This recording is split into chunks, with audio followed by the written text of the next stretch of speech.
Bubble shower. I fell in love with my neighbor's daughter. I wanted to protect and support her. Never mind, I'm just 12 and a quarter. Hey everybody at the ATM gathered here.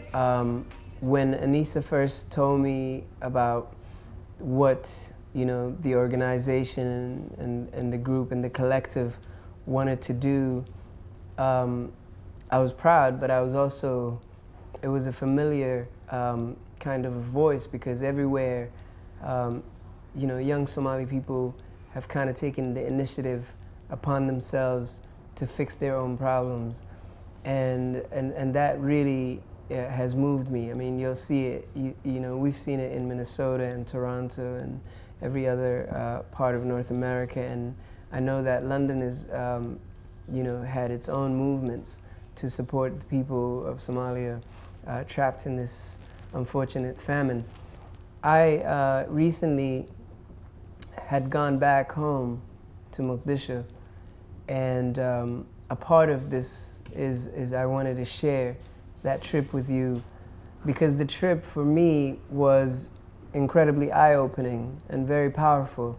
When I was going to Mogadishu, I had all the reservations, because I thought, man, here I am. I left when there was a bit of turbulence and some war, but really I left with Somali people's dignity intact, and the people I came from never asked for handouts, and they were always strong and held their own. And so I was afraid to go back home and witness a more devastated dignity from my own people, which is hard for me to accept, because I've always represented the kind of dignified voice of the Somali people. When I went back, I was very surprised to find that spirit of the people has never been broken.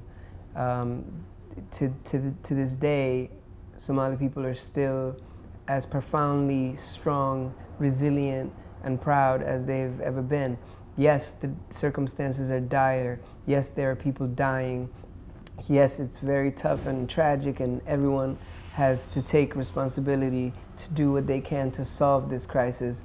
I've been on speaking tours, just kind of getting the voice out there and making sure that people do not sleep on this scenario where it can so easily be written off as the African intrinsic problem, where Africans die of these things. With all that in mind, still one of the most incredibly powerful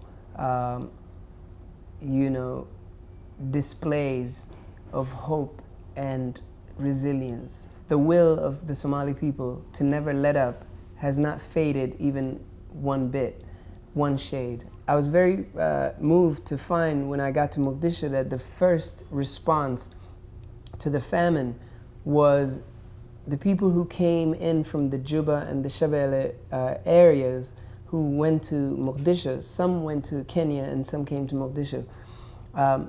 The residents of Mogadishu put an initiative in place where every family that is able and can afford it adopted and inducted into their own family another family coming in from the famine, and sheltered them, fed them, clothed them.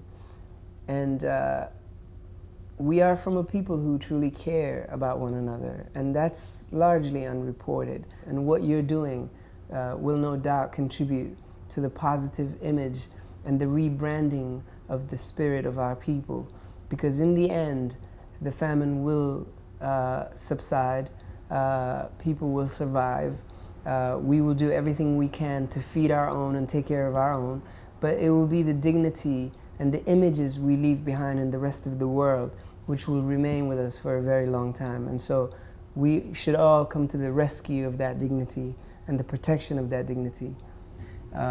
Thank you guys for the work that you're doing. Peace.